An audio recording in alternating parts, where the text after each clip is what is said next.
Subscribe करें और bell दबाएं ताकि कोई खबर रह न जाए। आजकल जिंदगी ही सुबह आउट ऑफ कंट्रोल है, दुनिया बोल है, तेरी दुनिया बोल है।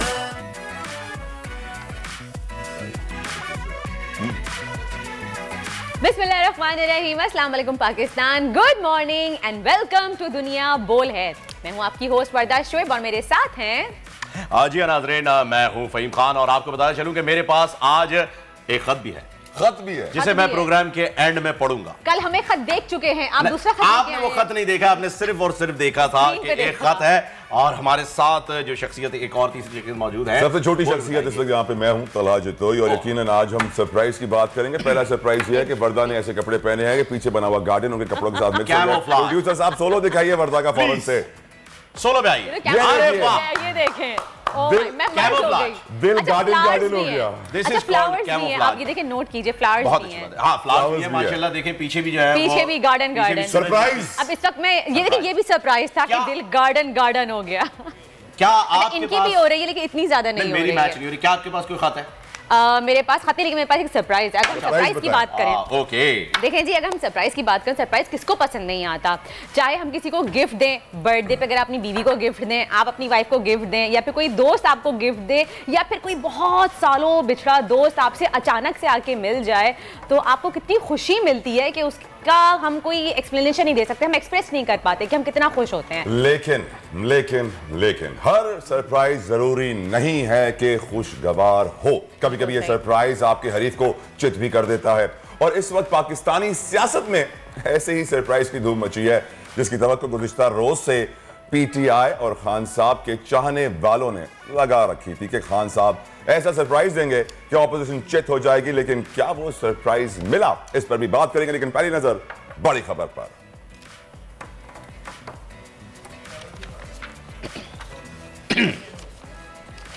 वजीर आजम ने सरप्राइज दे दिया। ऑपोजिशन कौमी असेंबली में अपनी पोजीशन वाजे करेगी। कौमी असेंबली का अहम तरीन इजलास आज होगा। तहरीक आदम एतमाद एजेंडे पर है।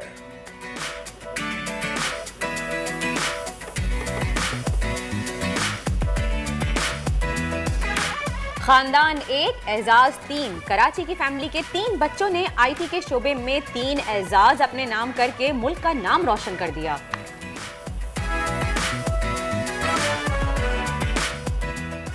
बारिश आती है, पानी आता है। नहीं, मैं बिलावल भुट्टो की बात नहीं कर रहा हूं। हम बात करें एक नौजवान की जिसने ऐसी सड़क ईजाद कर दी जिस पर पानी खड़ा नहीं होता।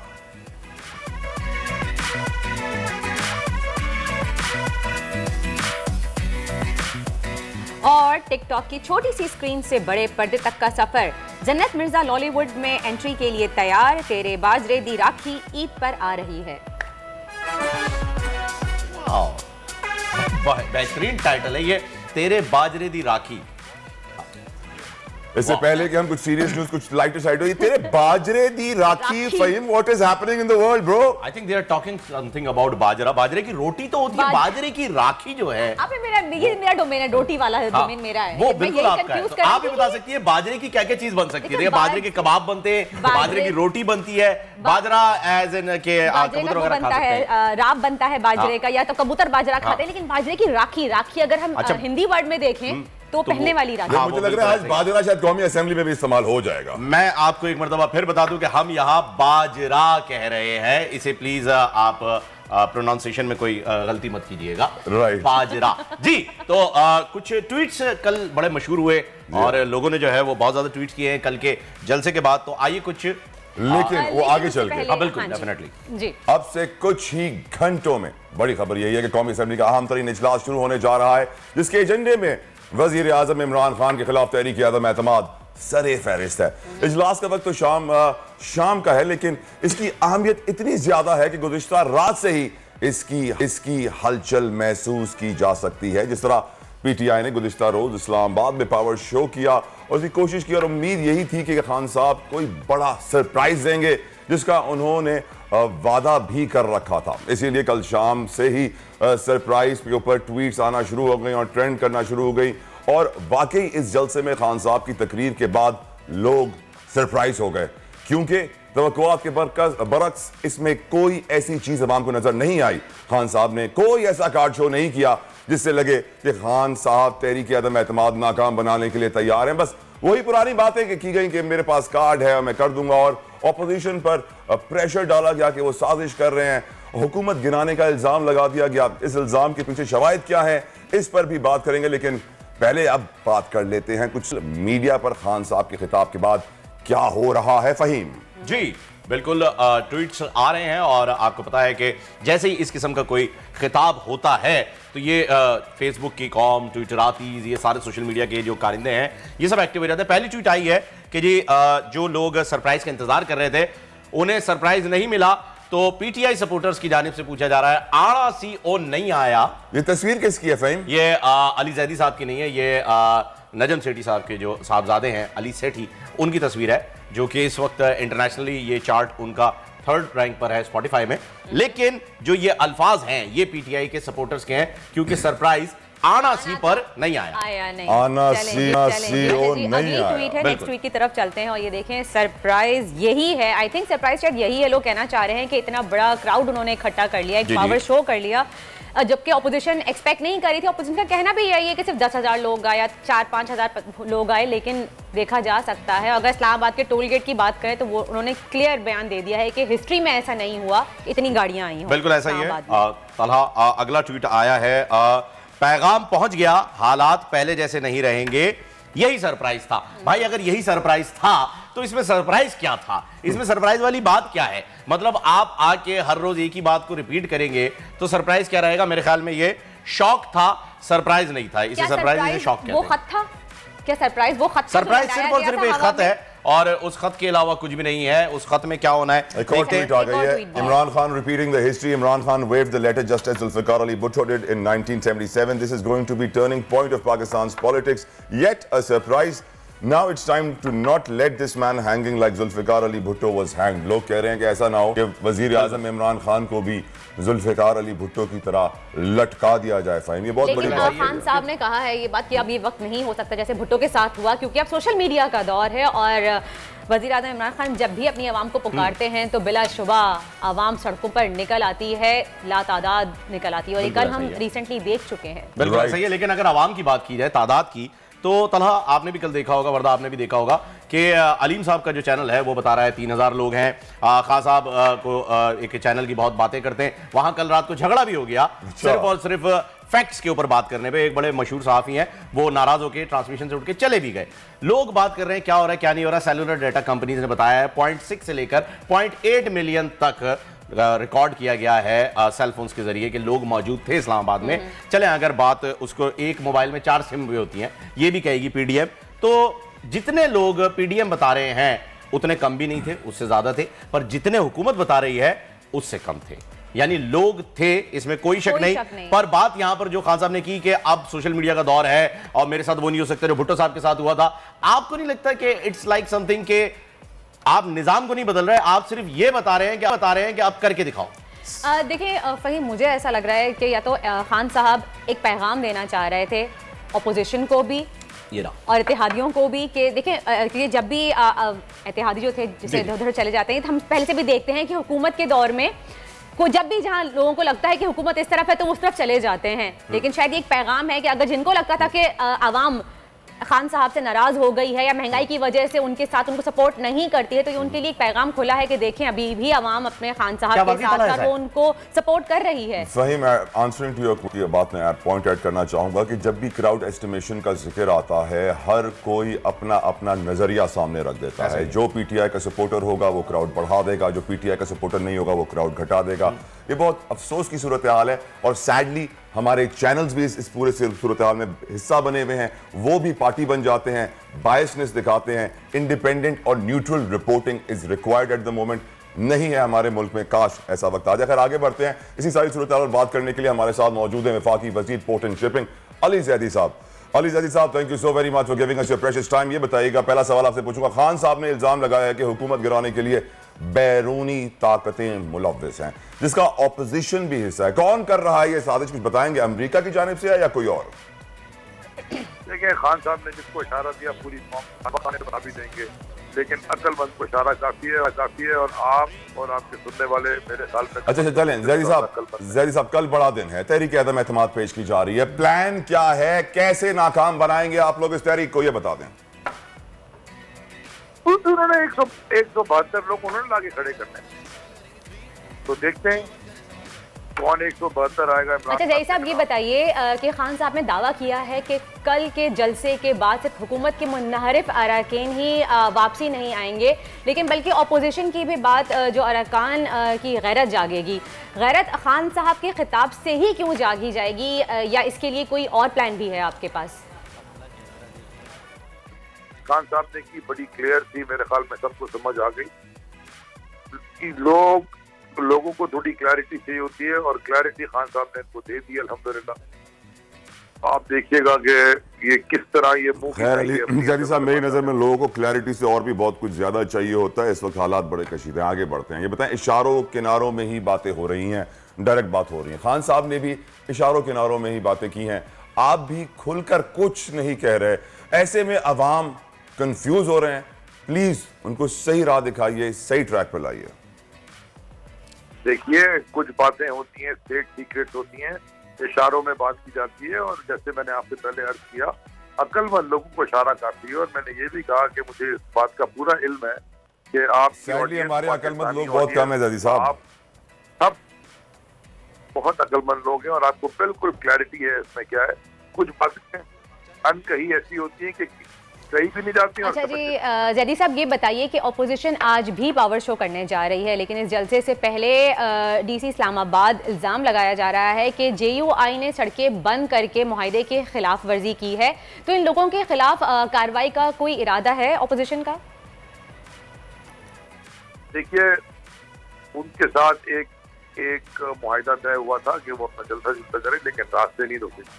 अगर उन्होंने रास्ते रोके, अगर उन्हें मुआहदे की खिलाफ वर्जी की। अली ज़ैदी साहिब ये बताइए, अली ज़ैदी साहब कि मुआहदे की खिलाफ वर्जी तो की जा चुकी है, JUI के लोगों ने सड़कें बंद कर दी हैं, हुकूमत खामोश तमाशाई बनी रहेगी या अपना काम भी करेगी? मेरे ख्याल में कि इसका जवाब जो है वो हमारे जो इंटीरियर मिनिस्टर है शेख रशीद साहब ने। चलें, बहुत बहुत शुक्रिया। वफाकी वजीर हमारे साथ मौजूद थे अली ज़ैदी साहब। और फ़हीम आपने सुना?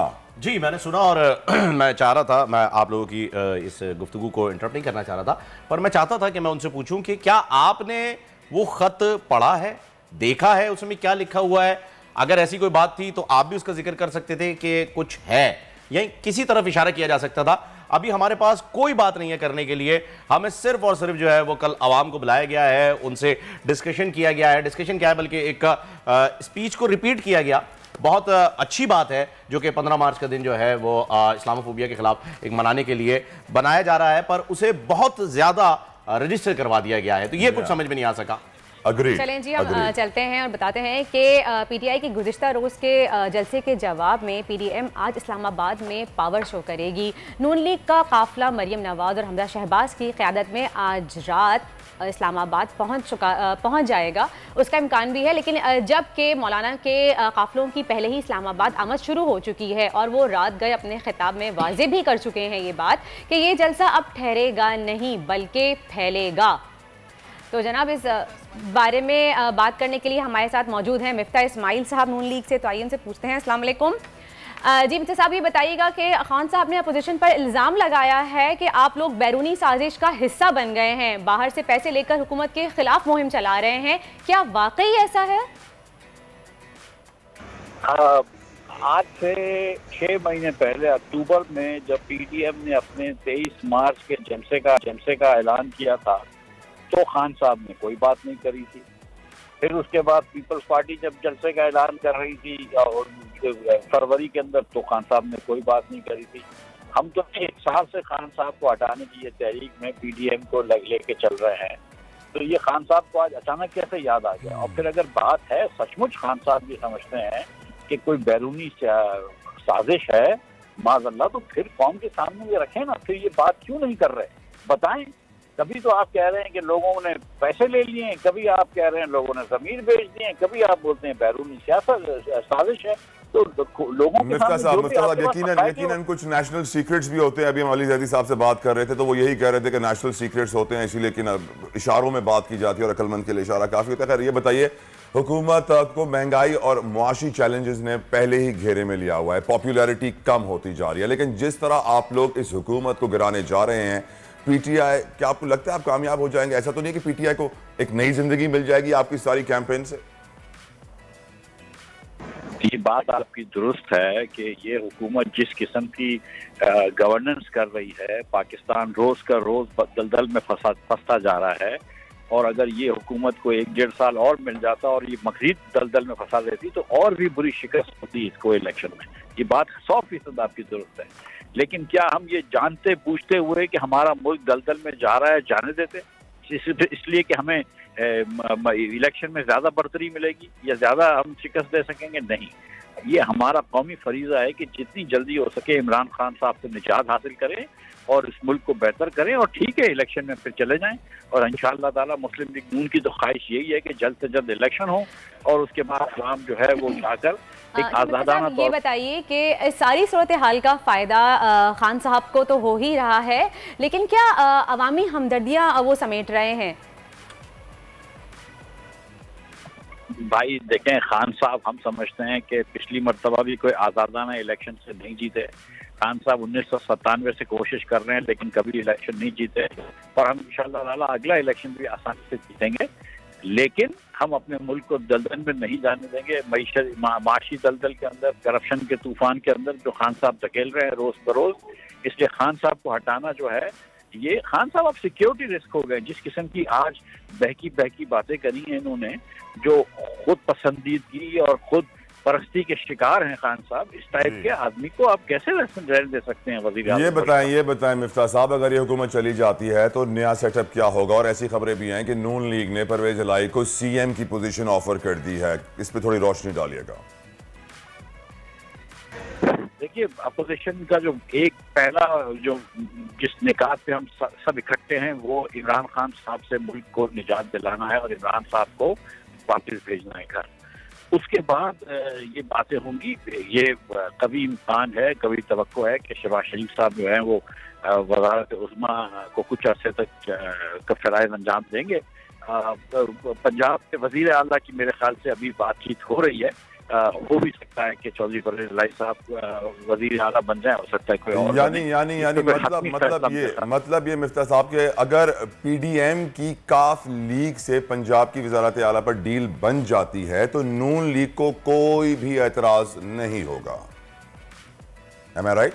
जी, मैंने जैसे गुजारिश करी ना कि ये हम अकेली पार्टी नहीं है, 4 पार्टियां हैं, कई पार्टियां हैं इसमें, तो सब मिलकर मुशावरत के साथ फैसला कर रहे हैं। तो पहला फैसला ये है कि सबसे पहले खान साहब से निजात दी जाए, उसके बाद ये है कि फिर उसके बाद हुकूमतों का पंजाब की और की हुकूमत की बात करी जाए। तो इसके अंदर अगर इत्तेहादियों का तमाम लोगों का ये फैसला होगा कि परवेज इलाही साहब को हुकूमत दी जाए, तो मेरा नहीं ख्याल है कि नून लीग जो है वो अपनी कोई बहुत ज्यादा इंसिस्ट करेगी कि नहीं ऐसा नहीं होना चाहिए। राइट। मिफ्ता साहब ये बताइए पीडीएम का आज का जलसा पीटीआई के गुज़िश्ता रोज के जलसे से बड़ा होगा या नहीं? इस पावर शो में आप क्या करने जा रहे हैं, कुछ रोशनी तो डालिए थोड़ी सी। आप अगर देख लें कि कल जब मरियम और हमजा, शहबाज शरीफ साहब और मरियम नवाज शरीफ साहब निकले हैं, तो कितनी देर, मखार से रात के 2 बजे तो शाहदरा पहुंचे हैं फिरोजपुर रोड से मॉडल टाउन से लाहौर पे, और फिर सुबह 5 बजे के करीब गुजरांवाला पहुंचे हैं। आज भी गुजरांवाला में अल्लाह की मेहरबानी से बहुत बड़ा जलसा था। इस वक्त वो गुजरात की तरफ जा रहे हैं, वहाँ पर एक बहुत बड़ा इनका इस्तकबाल होगा। फिर सराय आलमगीर में एक बहुत बड़ा जलसा होगा, मेरे ख्याल से 12 बजे के बाद ही होगा, 11-12 बजे। तो एक अवाम का एक जम्मे गफीर इनके साथ चल रहा है, और मौलाना साहब के तो हजारों में लोग आ चुके हैं। तो मतलब मैं समझता हूँ कि न सिर्फ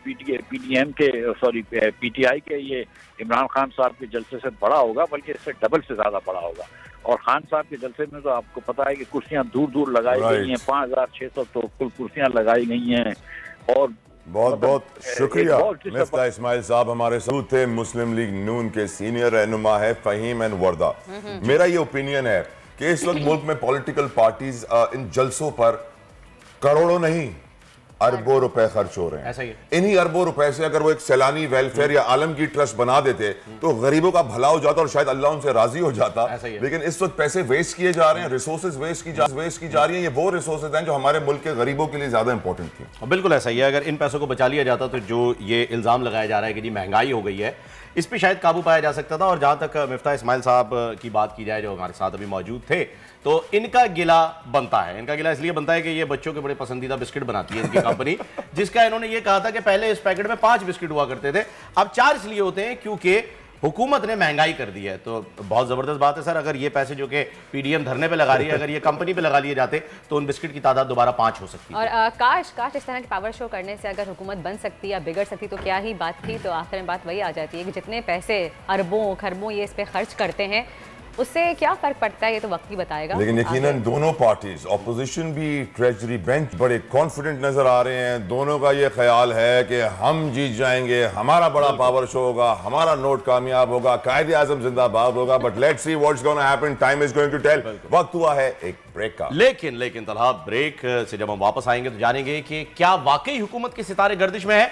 सी after a very short break. दुनिया बोल है मैं ब्रेक के बाद मिलते हैं। आजकल जिंदगी ही सुबह आउट ऑफ कंट्रोल है। दुनिया बोल है, मेरी दुनिया बोल है।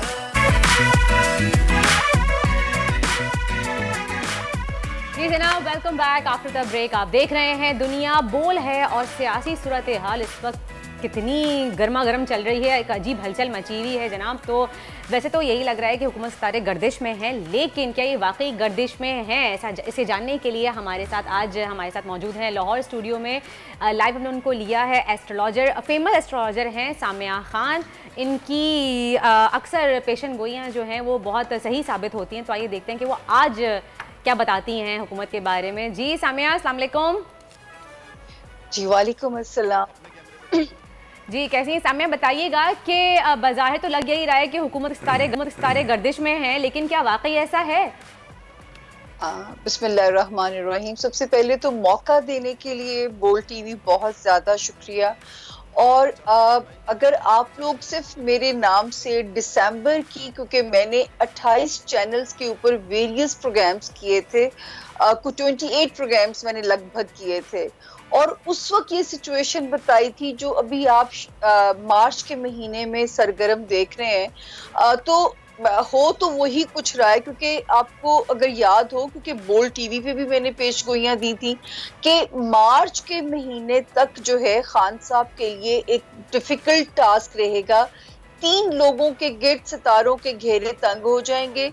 वो होंगे इमरान खान, शेख रशीद साहब और उस्मान बुज़दार साहब। मैंने कहा था ये 3 लोगों को लगेगा जैसे हम बंद गली में खड़े हो गए और हमें कोई रास्ता वहां से मिल नहीं रहा। और ये भी मैंने उसमें पेशगोइयों में कहा था कि ये जो होम्योपैथिक ऑपोजिशन आपको नजर आ रही है 2021 में, ये 2022 में होम्योपैथिक नहीं रहेगी। ये ठीक ठाक एग्रेसिव हो जाएगी और हुकूमत को टफ टाइम देगी।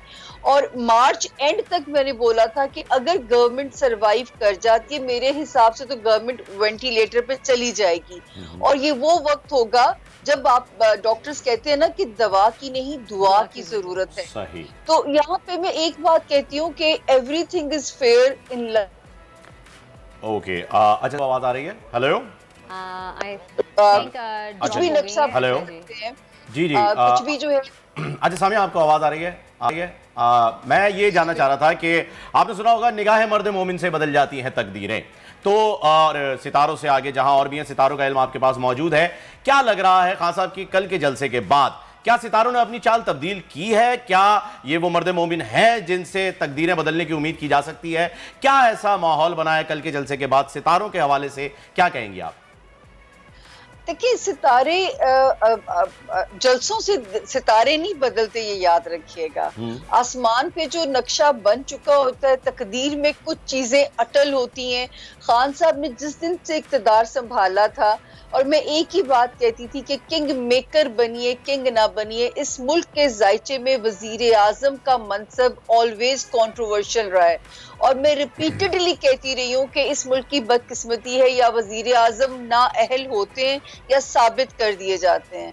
और मैंने जब उन्होंने ओथ लिया था, और उस वक्त खतरनाक जुमला मैंने एक प्रोग्राम में मेरे मुंह से जो है वो निकला भी था कि एक हीरो का फॉल हमारे भी दिल को दुख होगा, क्योंकि मैंने भी जिंदगी का पहला वोट खान साहब को ही दिया था।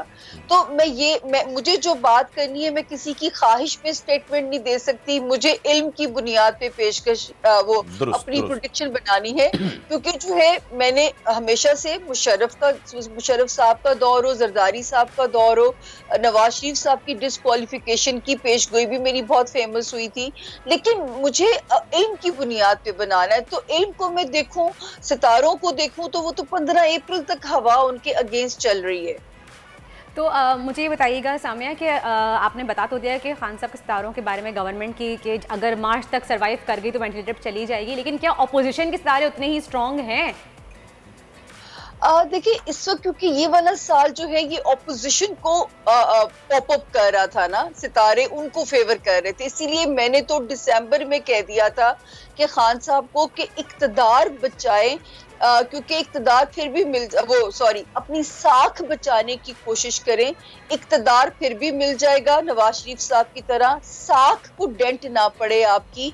तो ये दिसंबर की पेशगोइयों में मेरा मशवरा था खान साहब के लिए, क्योंकि ये वाला साल वो होगा, ये जो 3 लोग हैं कि इनके गिर्द सितारे घेरा तंग कर रहे थे, और मैं तो दिसंबर में ये शोर मचा रही थी। दूसरा एक बात मैं और इम्पोर्टेंट आपसे कहूँ, ये इलेक्शन जो खान साहब वाला था ये 2 ग्रहणों के दरमियान में हुआ था, और तब की पेशगोइयां भी मेरी उठा के देखी तो मैंने कहा था ये इलेक्शन कंट्रोवर्शियल ही रहेगा, क्योंकि ये 2 इलेक्शंस के दरमियान इसको हेल्ड किया गया है। और वो बेचारे जिस दिन से उन्होंने मनसब संभाला है, मेरा नहीं ख्याल, और ये मैंने कहा था कि honeymoon period will be over, जैसे वो ओथ लेंगे उसके बाद कांटों का सफर है उनका दौरे इक़्तिदार। तो कभी कोरोना आया, कभी कुछ हुआ, मेरा नहीं ख्याल खान साहब सुकून से सोए होंगे।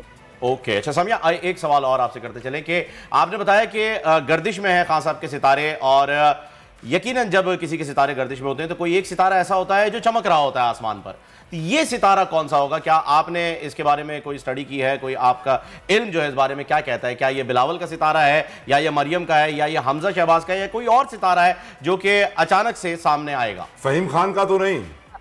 अच्छा, ये भी आपने बड़ा एक वैलिड क्वेश्चन किया। पहले तो मैं घबरा गई कि मैं सितारों की लैंग्वेज में बात करूं, जो आप फिर कहोगे कि पिछला हवाला देती है।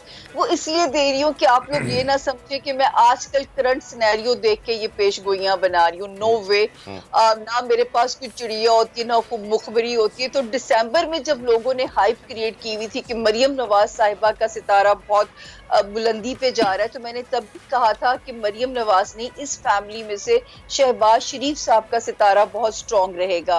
अच्छा, पीपल्स पार्टी को जब इलेक्शन हारी थी तब भी मैंने कहा था कि 10 साल लगेंगे कम बैक करने में इनके, और हारने की पेशगोई भी मेरी ऑन एयर मौजूद है। तो 10 साल के बाद पीपल्स पार्टी कम बैक कर गई है, और नवाज शरीफ को जब लोग कहते थे नून लीग का सफाया हो जाएगा, मैं तब भी कहती थी नून लीग ज्यादा देर लाइमलाइट में मतलब दूर नहीं है, ये जल्दी ही आपको लाइमलाइट में वापस नजर आएंगे। एक और पेशगोई का हवाला दे दूं सर, जो कि मेरी अभी तक पूरी नहीं हो रही है, ये मैं 3 सालों से रिपीटेडली कह रही हूँ। बताइए कौन सी? इस मुल्क में निजाम बदलेगा। ये पार्लिमानी निजाम नहीं चल सकता यहाँ पे, ये निजाम बदलेगा। लेकिन एक बात मैं अवाम के सुकून के लिए कह दूं, अब जो कुछ होगा वो खान साहब दोबारा टेकअप करते हैं या ऑपोजिशन में से कुछ चीज सामने आती है, ये तसल्ली रखें हम कि 2022 हमारे लिए ऐसा है कि जैसे हम पुराने घर को डिमोलिश करके रिकंस्ट्रक्शन करते हैं और जो नई बुनियाद रखते हैं, नया उस पर नई चेंजेस करते हैं, तो ये 2022 उन रैपिड तब्दीलियों का साल है। जिसमें मेरे रब ने चाहा तो हम 2023 में नए घर का कंफर्ट की कोशिश 2022 तब्दीलियों का साल है। बहुत बहुत शुक्रिया समिया आपका। 2022 जैसे कि पता चला है कि ये वो तब्दीली का साल है जिसका जिक्र 2018 में भी हुआ था, 2013 में भी हुआ था कि तब्दीली आ नहीं रही, तब्दीली आ गई है। उन्होंने कह दिया मैं 3 साल से कह रही हूं, लेकिन अभी भी कह रही हूं। लेकिन यहाँ एक पॉइंट लाना बहुत जरूरी है मेरे लिए। बिल्कुल पॉइंट ये है कि एक शख्स आया रहमतुल्लिल आलमीन नबी करीम आका दो जहां मोहम्मद मुस्तफ़ा सल्लल्लाहु अलैहि वसल्लम पर, और कहा कि बताइए कि हमारा नसीब हमारी किस्मत हमारे कितने हाथ में है। आका दो जहां रहमतुल्लिल आलमीन ने कहा कि अपनी एक टांग हवा में उठाओ, उसने उठाई, और दूसरी टांग हवा में उठाओ, उसने कहा मैं नहीं उठा सकता। आका दो जहां रहमतुल्लिल आलमीन ने कहा मोहम्मद मुस्तफ़ा सल्लल्लाहु अलैहि वसल्लम ने कि इतना ही नसीब, इतनी ही किस्मत तुम्हारे हाथ में है, बाकी अल्लाह के हाथ में है। जैसे हमारे अमाल होंगे वैसा ही हमारी किस्मत होगी, वैसे ही हमारे नसीब होंगे। मैं पर्सनली सितारों को नहीं मानता, एस्ट्रोलॉजी को नहीं मानता, और कुरान में भी यह है कि हाथ पढ़ने वाला भी जहन्नुमी है। फ़हीम इकबाल का शेर जिसका मैंने हवाला भी पहले दिया था कि उसका यही मिसरा है कि निगाहे मर्द मोमिन से बदल जाती हैं तकदीरें। सुभान अल्लाह। बिल्कुल यही इसी बात की जो है वो अक्कासी करता है। और अब देखते हैं 2022 तब्दीली का साल इनके हिसाब से 3 साल से नहीं आई है। लेट्स सी क्या होने वाला है, क्या होने वाला है। इस्लामाबाद में जारी सियासी कशमकश को आलमी बरादरी भी बड़े गौर से देख रही है। सबकी नजरें पाकिस्तान पे लगी है, क्योंकि आलमी बरादरी हमेशा जब भी गवर्नमेंट आती है और जाती है तो अपना किरदार अदा करती है, पैसे भी लगाती है, बहुत सारे गलत काम भी करती है, उस पर भी आगे चल के बात करेंगे। लेकिन इस वक्त इस्लामी दुनिया कैसे देख रही है हमारे मुल्क को, हमारे लीडर को, इस हवाले से बात करने के लिए हमारे साथ मौजूद हैं एक फलस्तीनी सहाफ़ी। जी हाँ, हमें ज्वाइन कर रहे हैं जलाल अल फरा हमारे साथ हैं। Jalal, thank you so very much for giving us your precious time. पहला सवाल जो मैं आपसे पूछना चाहूंगा वो ये है कि आपने खान साहब को कुछ दिन पहले आपने एक इंटरव्यू में आपने कहा था कि मौजूदा दौर का इर्तुगुल इमरान खान है। क्या आप अपने बयान पर अभी कायम हैं या नहीं?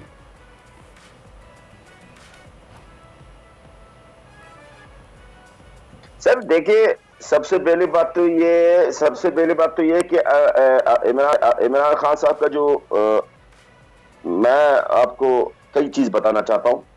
नंबर 1, इमरान खान साहब की जो अमेरिका से जो मौक़िफ़ है, इमरान खान साहब का जो पॉलिसी है, इमरान खान का जो मौक़िफ़ हमेशा रहा है वो हमेशा अमेरिका के खिलाफ की पॉलिसी है। ठीक है, यानी खिलाफ तो नहीं कहूंगा, एटलीस्ट ये कहूंगा कि अमेरिका की मर्जी की पॉलिसी नहीं है। नंबर 1। नंबर 2, इसराइल से जो इमरान खान साहब का मौक़िफ़ उसको भी आप देख लें। नंबर 3, अफगानिस्तान से और अफगानिस्तान के मामलात से जो इमरान खान साहब का मौक़िफ़ उसको भी आप देख लें।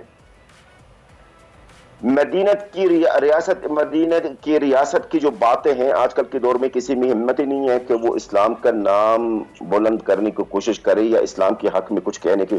कोई भी लीडर, हर कोई अपनी सीट और अपनी कुर्सी बचाने के लिए वो बैरूनी ममालिक के पॉलिसी भी चलते हैं ताकि इनका कुर्सी बच जाए। इमरान खान साहब को तो इन चीज़ का परवाह भी नहीं है। आज आपने सुना इनकी तकरीर में कि मेरी जान भी जाए, मेरे कुर्सी भी जाए, फिर भी मैं पीछे नहीं। मतलब एक मौक़िफ़ इन्होंने अपनाया है कि इस्लाम को बुलंद करने के लिए। 5वीं बात, नबी सल्लल्लाहु अलैहि वसल्लम की जो सीरत के बारे में बात करता है इमरान खान साहब, और जो हर बात में इनको अब नबी सल्लल्लाहु अलैहि वसल्लम के सीरत को अपना कानून बनाया है, और ये चाहता है कि मेरे मुल्क में भी ये चीज़ है। जबकि आप मुझे ये बताइए, नबी सल्लल्लाहु अलैहि वसल्लम के आजकल आप खुद देख रहे हैं कि बाहर ममालिक में, बाहर मुल्कों में नबी सल्लल्लाहु अलैहि वसल्लम की नामूस मतलब नबी सल्लल्लाहु अलैहि वसल्लम की जो तौहीन और नबी सल्लल्लाहु अलैहि वसल्लम की जो अल्फाज यूज किया जाता, इसके बावजूद भी इमरान खान साहब अच्छा, मुझे ये बताइए कि पाकिस्तान में इस वक्त जो सियासी कशमकश चल रही है, आलमी दुनिया उसको किस तरह देख रही है?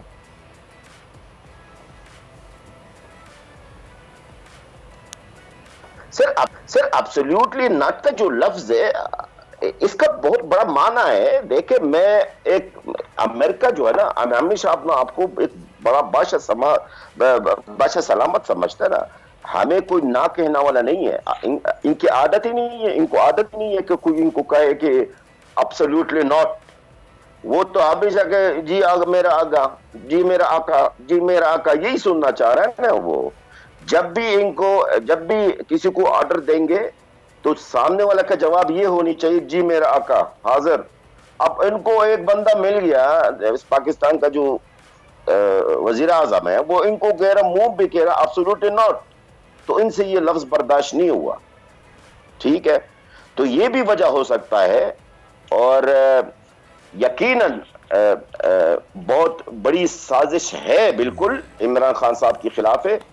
जो जलाल ये बताइए फलस्तीनी अवाम पाकिस्तान की मौजूदा हुकूमत के लिए क्या जज्बात रखती है? खान साहब से मुतालिक उनकी क्या राय है? डू दे थिंक के फलस्तीन के लिए पाकिस्तान अपनी आवाज़ है या कि नहीं?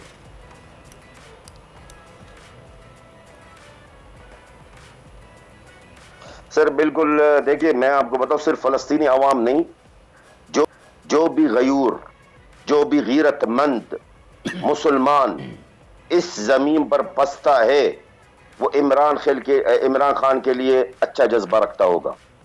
सिर्फ फलस्तीनी नहीं, हम भूख प्यासे है सब। हमें ऐसा लीडर चाहिए जो उम्मत इस्लाम का को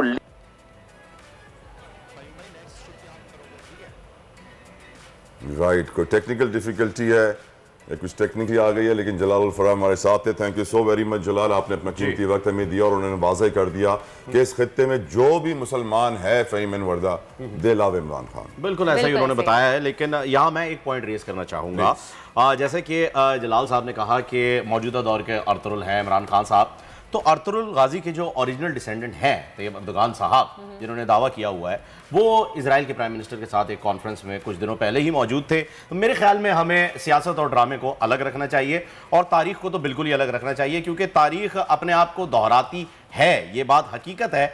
लेकिन जिस तरीके से आप उसे दोहराना चाह रहे हैं, शायद ये वो तरीका नहीं है, ऐसा मेरा मानना है। तो इस वजह से मेरे ख्याल में हम इस वक्त इस चीज को नहीं छेड़ते और बात कर लेते हैं कुछ एंटरटेनमें की न्यूज की। जी हाँ नाज़रीन, बोल बज़ में आपको बताएं कि टिकटॉक की छोटी स्क्रीन से, जैसे लोग कहते थे कि यार टिकटॉक से क्या होता है, कुछ नहीं होता, पर इस वक्त एक ऐसी लड़की यहां पर मौजूद है जिसने टिकटॉक की छोटी स्क्रीन का सफर सिल्वर स्क्रीन तक पहुंचा दिया है। जी हां, बात कर रहे हैं जन्नत मिर्जा की, जो कि अब आपको बड़े पर्दे पर नजर आएंगी। उनकी नई पंजाबी फिल्म आने वाली है जिसका नाम है तेरे बाजरे दी राखी। जी हाँ, क्वाइट यूनिक नेम। ये देख सकते हैं आपके इस वक्त पहुंच रही हैं वो अपने ट्रेलर लाउंज की जानिब और बता सकते हैं कि काफ़ी रश है, खासा रश है। अच्छा, काफ़ी मरतबा ये क्रिटिसिज्म टिकटॉकर्स को मिला है कि आप अच्छा काम नहीं कर रहे या आप जो काम कर रहे हैं उससे कोई फ़ायदा नहीं हो रहा है। पर वर्दा ताला ये सवाल मैं आपके पास रखना चाहूँगा, क्योंकि मैं एक शो भी कर रहा हूँ जो कि टिकटॉकर से रिलेटेड है, जिसका नाम टिकटॉक शो है। ये क्रिटिसिज्म मुझे भी काफ़ी सुनने को मिलता है। अब इस अचीवमेंट के बाद आप लोगों की क्या राय है, 1 बाय 1 बताइएगा। वर्दा यू फर्स्ट, लेडीज नहीं, फर्स्ट। आप लेडीज फर्स्ट। Ladies first. ये अच्छा है। नहीं, मुझे ऐसा लगता है वैसे वाकई टिकटॉक अगर सही तरीके से इस्तेमाल किया जाए तो आप अच्छाई में भी उसको इस्तेमाल कर सकते हैं। अगर आपके अंदर एक टैलेंट है, कोई हिडन टैलेंट है जिसको बाहर निकलने का मौका नहीं मिल रहा है, सबके सामने आप नहीं ला सकते, तो this is a good way TikTok के थ्रू। जैसे कि जन्नत मिर्जा को एक एक्टिंग का मौका मिला बड़ी स्क्रीन पे आने का। हर चीज के अच्छी बुरे इस्तेमालात होते हैं, बिल्कुल। बाकी आगे क्रिएटिविटी फ़हीम, क्रिएटिविटी में और स्टुपिडिटी में बहुत पतली लाइन होती है। अगर क्रिएटिविटी बढ़ जाए तो वो जहालत और स्टुपिडिटी कहलाती है। और ये नाम सुन के तेरे बाजरे दी राखी, यस, मैं तो फिल्म नहीं देखूंगा, अल्लाह जाने कौन देखेगा। ओके, लेकिन ये देखें, अब लिंग्विस्टिक बैरियर होता है, शहबाज गिल साहब ने बताया था। मेरे ख्याल में आप चाह रहे हैं शायद कि उस चीज को रिपीट किया जाए। अब राखी एक इंडिया में अलग चीज के लिए इस्तेमाल होता है। इंडियन कंटेंट हमारे कंटेंट में क्यों आ रहा है? ये वो नहीं है, ये वो राखी नहीं है। मैं यही आपको बता रहा हूँ भाई साहब, मैं ये नहीं कह रहा कि किसका शौहर मर जाए तो वो क्या कहलाए, किसकी भी मर जाए तो क्या कहलाए। मैं सिर्फ ये कह रहा हूँ कि आप राखी नहीं बांधेंगे किसी को। बिल्कुल ऐसा ही है। राखी का मतलब क्या होता है ये हमें पता चलेगा। लाइन ड्रॉप हो गई, वरना हम आपको बताते। और पाकिस्तान ड्रामा इंडस्ट्री की मारूफ अदाकारा मरियम नफीस की शादी की वीडियो सोशल मीडिया पर वायरल हो गई है। नाजरीन, मरियम नफीस गुज़िश्ता रोज रिश्ता इज़्दिवाज से मुंसलिक हुई हैं और ये फोटो और वीडियो शेयरिंग ऐप इंस्टाग्राम पर अदाकारा की वीडियो सामने आई है। अदाकारा के मद्दा इंस्टाग्राम सार्फिन और शोबिज इंडस्ट्री के फनकारों की जानिब से बेहद पसंद किया जा रहा है इस वीडियो को। वीडियो में शादी के लिए मरियम नफीस ने लाल रंग का उरूसी लिबास, ये खत्म किया है। ये आप देख सकते हैं अपनी टेलीविजन स्क्रीन के ऊपर। अदाकारों और अदाकाराओं की शादियां भी उसी तेजी से हो रही हैं, तलहा जिस तेजी से तलाकें हो रही हैं नहीं होनी चाहिए, लेकिन फिर भी अल्लाह करे कि इनकी जिंदगी खुशहाल रहे, खुश रहें, आबाद रहें, शाद रहें। हमारी हर किसी के लिए यही दुआ है। यकीनन नई जिंदगी का सफर शुरू होने जा रहा है और हमारा फर्ज होता है कि हम नेक ख्वाहिशात और नेक तमन्नाओं का इजहार करें और उनको बेस्ट ऑफ लक विश करें। यकीनन एक नई जिंदगी एक बड़ा सफर है। एनी गैसेस खत में क्या है? खत में क्या? एनी गैसेस खत में क्या है? Resignation letter? I don't know, क्योंकि ये खत अभी नहीं बताया जाएगा, ये शो के एंड में बताया जाएगा कि खत में है क्या। जी हाँ, क्योंकि जब ना माना दिल दीवाना कलम उठा के जाने जाना, खत मैंने तेरे नाम लिखा और हाले दिल तमाम लिखा की हकीकत क्या है, शो के एंड तक इंतजार कीजिएगा। जन्नत मिर्जा के लिए, मरियम नफीस के लिए डिपेंड्स करता है, sorry depend on the situation कि इस खत में क्या है। कुड बी अ साजिश, नहीं मोहब्बत भरा खत है या फिर तलखियों भरा खत? ये तो खत जब खुलेगा तो पता चलेगा। ऑफ द रिकॉर्ड पता चलेगा। ऑफ द रिकॉर्ड नहीं, बल्कि शो के एंड में पता चलेगा। हम ऑफ द रिकॉर्ड नहीं, शो के एंड में बताएंगे। आप वादा है आपसे? वादा रहा सनम। धोखा हुआ तो? डिपेंड करता है जी, खत खुलने के बाद पता चलेगा। हो सकता है खत खुलने के बाद लोगों को ज्यादा लगाव हो जाए खत लिखने वाले से, डिपेंड करता है। आप बताइए क्या है? मैं तो खत के एंड तक, शो के एंड तक इस खत को लेके बैठा हूं। Matter of the fact is कि खत का जमाना हुआ भर कोई ईमेल, एसएमएस, व्हाट्सएप पे चलता है। आप अभी तक खत के दौर में रहते हैं? कौन सा इंसान है? शायद प्रिंट आउट कोई खत कह रहे हैं। देखिए, मैं उस जमाने का बंदा, बल्कि मुझे क्यों कह रहे हैं आप?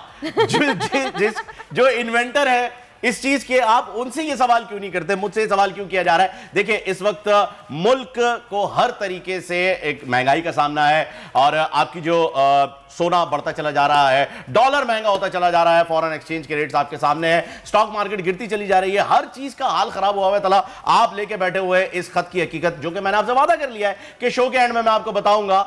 आप मुझे बताइए कि क्या सिचुएशन है इस वक्त आपके पास? देखिए, हालात कंटिन्यूसली हमेशा से फहीम खराब होती आई है, लेकिन अल्लाह का करम है, हम जितना शुक्र अदा करें कम है कि अभी भी हम काफी ऐसे दुनिया के ममालिक हैं जिनसे बेहतर हैं। हमेशा अपने नीचे देखना चाहिए, ऊपर नहीं। ये हमें नबी करीम मोहम्मद मुस्तफा सल्लल्लाहु अलैहि वसल्लम ने सिखाया है। वक्त हुआ एक ब्रेक का, ब्रेक के बाद और भी दिलचस्प डिस्कशंस जारी रहेंगी। देखते रहिए दुनिया बोल है। आजकल जिंदगी ही सुबह आउट ऑफ कंट्रोल है, दुनिया बोल है, तेरी दुनिया बोल है। आया welcome live, welcome back to दुनिया बोल है। जी बिल्कुल तला, जैसा कि आप जानते हैं नाजरीन के हम कोशिश ये करते हैं कि आपकी बात ज़्यादातर उन लोगों से करवाई जाए जिनको आप सुनना चाहते हैं, जिनको आप पसंद करते हैं और जिनके कंटेंट को आप बहुत ज़्यादा सराहते हैं। तलहा वर्दा हमारे साथ इस वक्त ऑनलाइन एक ऐसी शख्सियत मौजूद है जिन्होंने अपने कैरियर का आगाज़ तो यूट्यूब पर छोटी छोटी वीडियोज़ बनाने से लिया था, लेकिन अब बहुत जल्द वो इस तरह का कंटेंट क्रिएट कर रहे हैं नाजरीन कि आप सिनेमा पर भी उन्हें देखेंगे। लेकिन फिलहाल उन्होंने जो काम किया है क्वालिटी सिनेमा की है, पर आप उनकी इस वेब सीरीज को YouTube पर जो है वो देख सकते हैं। हमारे साथ मौजूद है राहिम परदेसी। अस्सलाम वालेकुम राहिम। वालेकुम सलाम। क्या हाल है आपका राहिम? खैरियत से हैं? ठीक ठाक, शुक्र अल्लाह का, आप सुनाएं? ठीक है, जबरदस्त, बेहतरीन। राहिम, सबसे पहले तो मैं जानना चाहूंगा कि आधी दुनिया तो आपको नसरीन के नाम से जानती है, तो नसरीन से इंस्पेक्टर बुल्ला तक कैसे पहुंचे? बस जैसे ही नसरीन आई थी जिंदगी में, ऐसे अब बुल्ला आई थिंक आ गया लोगों की जिंदगी में। जो कैरेक्टर मेरे दिल को लगता है कि आई थिंक ये करना चाहिए, तो मैं वो बस उसको फिर निभा लेता हूँ। जबरदस्त। तो इसे किस तरह से देखा जा रहा है? ये कोई संजीदा कंटेंट है या ये भी सटायर ही है? क्योंकि इसकी एक एपिसोड जो है वो तो आपने रिलीज कर दी है, इसे आप रिलीज किस तरह से कर रहे हैं यूट्यूब पे? कितने कितने ब्रेक से एपिसोड आएंगी ये भी जरा बताइएगा, क्योंकि जो आपके शायकीन है, जो आपके चाहने वाले हैं, वो इंतजार कर रहे हैं। जी जी, तो ये एक वेब सीरीज है, जैसा कि आपने कहा कि एक सिनेमा क्वालिटी वेब सीरीज है। बिल्कुल। और इसके 8 टोटल एपिसोड हैं, जो कि एक एपिसोड ऑलरेडी ऑन एयर हो चुका है and it's trending. I think अभी नंबर 3 पे ट्रेंडिंग जा रहा है माशाल्लाह। और ये हर हफ्ते एक एपिसोड आया करेगी। अच्छा, हर थर्सडे को, हर जुमेरात को ये एक एपिसोड आया करेगी और ये तकरीबन एक एपिसोड तकरीबन 20 से 25 मिनट की एक एपिसोड है। राहिम, आपने ये बुल्ला नाम क्यों चूज किया, ये मैं आपसे जानना चाहता हूँ। ये मैं आपको सही बात बताऊं, जितनी देर इस प्रोजेक्ट को हो गई है ना, मुझे एक्चुअली अब खुद भी नहीं याद रहा कि मैंने ये नाम क्यों रखा था। तकरीबन 4 साल 3 साल 4 साल पहले आपने इसका ट्रेलर हाँ जी, बिल्कुल बिल्कुल। मैं एक दिन सोच रहा था, मैंने वाकई क्यों रखा है, मैंने कहा मुझे बिल्कुल याद नहीं। जबरदस्त। सही। अच्छा जी, राहिम ये बताइए कि आपकी इस वीडियो को अभी तक 6.5 लाख से ज़्यादा लोग देख चुके हैं और आपको क्या लगता है, आपको क्या उम्मीद है ऐसे कि मज़ीद आपको ऐसा ही फीडबैक मिलेगा? और अगर ये वेब सीरीज़ आपकी हिट हो गई तो क्या कोई आपकी अगली वेब सीरीज़ कुछ प्लानिंग में है, जैसे इसकी प्लानिंग आपने आज से 3-4 साल पहले की थी? जी, ऑलरेडी मैं वर्किंग हमारी चल रही है अगली वेब सीरीज़ पे। देखिए, हमारा काम तो करना है, इंटरटेन करना, लोगों को पसंद आए ना पसंद आए वो तो अब किस्मत की बात है, लेकिन मैं और मेरी team we were very confident थे हम कि इंशाल्लाह लोगों को पसंद आएगी। Production quality, cinematography looks extremely well, really impressive. But my question to you, Rahim, is मैंने एक इंटरव्यू किया था साल 2012 में एक अंग्रेज डायरेक्टर का, जिसने अफ्रीका में ऐसे ड्रामे, ऐसी वेब सीरीज, ऐसी मूवीज बनाई थी जिससे वो सोसाइटी में बेहतरी ला सके, पॉपुलेशन का मसला हल कर सके, इलिटरेसी का मसला हल कर सके और दूसरे इशू सोसाइटी के कम कर सके। क्या वजह है कि पाकिस्तान में ऐसा कंटेंट क्रिएट नहीं होता जो कि हमारी सोसाइटी की बेटरमेंट के लिए काम आ सके? Why is that? क्या आप बनाएंगे ऐसा कुछ? देखिए, कोशिश तो यही है। इनिशियली ये आइडिया ऐसे स्टार्ट हुआ था कि मैं देख रहा था कि हम माशाल्लाह आर्मी को बहुत प्रमोट करते हैं, लेकिन कोई खास पुलिस को कोई नहीं कर रहा। सो आई थॉट व्हाई नॉट कि पुलिस के ऊपर कुछ किया जाए, उनको भी थोड़ा प्रमोट किया जाए और इस तरह का कंटेंट भी ज़रा दिखाया जाए कुछ डिफरेंट एंगल से।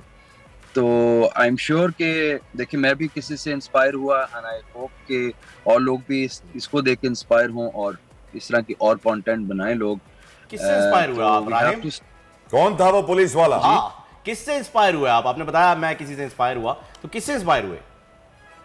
मैं तो मूवी लवर हूँ, तो मैं तो बहुत लोगों से इंस्पायर हुआ।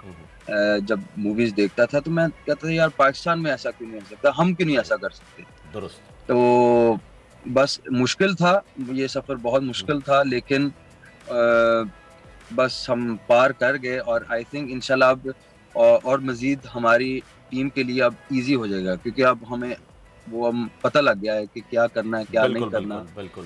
तो आई थिंक वो अब जर्नी थोड़ी सी इजियर हो जाएगी एंड आई होप के लोग भी इसको देख के और थोड़ा सा इंस्पायर हों और कोशिश करें कि वो भी कोई डिफरेंट चीज़ बनाए पाकिस्तान के लिए। सही, बहुत अच्छी बात है। अच्छा राहिम, ये बताइएगा कि जैसे कि हम ऑलरेडी देख रहे हैं कि सिनेमाटोग्राफी इतनी अच्छी है, कैमरे इतने अच्छे इस्तेमाल किए गए हैं, बेहतरीन डायरेक्शन है, तो इस मूवी को, इस वेब सीरीज़ को बनाने के लिए कितनी कॉस्ट लगी है आपकी, या फिर स्पॉन्सर्स पहले से थे आपके? कितना पैसा लगाया परदेसी के पास? पैसा भी बहुत है, पैसा वाला था लगा दे आप इस पे। सब लगा दिया जी, सब लगा दिया। चले, हमारी दुआ है अल्लाह आपको कामयाब करे। अच्छा, जाते जाते मैं चाहूंगा कि अपने फैंस के लिए और नाजरीन के लिए एक मरतबा आप इस मूवी, इस वेब सीरीज को देखने का नसरीन के अंदाज में अगर कह दें तो कमाल हो जाएगा।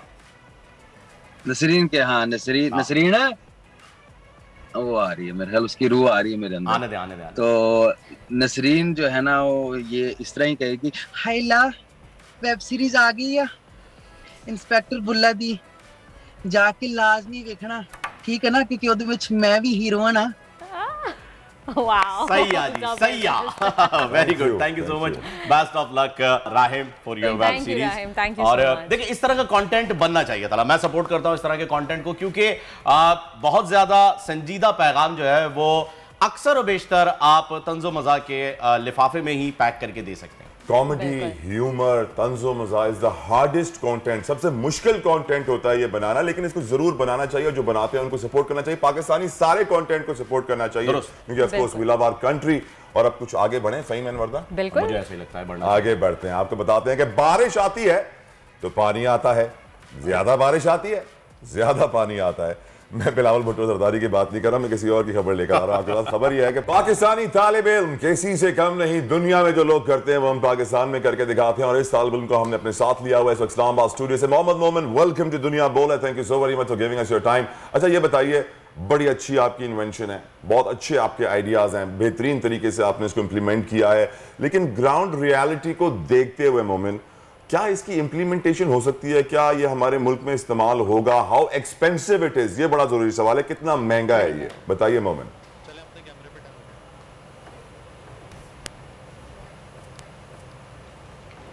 जी अस्सलाम वालेकुम। मैं तो समझता हूँ कि पाकिस्तान के अंदर एक रेवोल्यूशन से कम चीज़ नहीं है, क्योंकि लाइट वेट कंक्रीट या कोई भी ऐसी कंक्रीट, क्योंकि हम बहुत अरसे से एक नॉर्मल कन्वेंशनल ब्लॉक यूज़ करते आ रहे हैं, या ब्रिक नेल्स के अंदर जो बनती हुई ब्रिक्स होती हैं वो यूज़ करते आ रहे हैं। उसके अंदर हम देखते हैं कि कार्बन मोनोऑक्साइड की जो एक्सपोजर होती है उसकी वजह से काफ़ी ज़्यादा मसला आता है।